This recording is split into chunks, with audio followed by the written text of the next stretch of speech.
Yo guys, sa dagat ako ngayon. Yeah.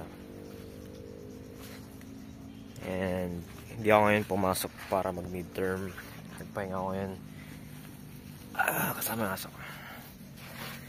So anyways, the reason why kung bakit din ako pumasok ngayon is I'm taking a break sa lahat.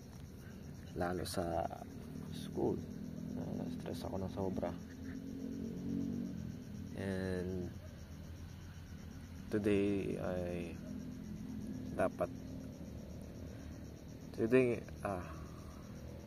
so ngayon dapat ay midterms namin, pero isipan ko lang na hindi na pumasok.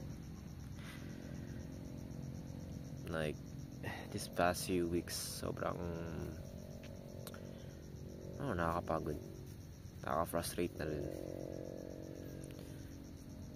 And hindi ako makapaniwala, like over 2 years since 2022 or 2021, I never thought na babalik ulit ako dito sa dagat na to. It's like the only place na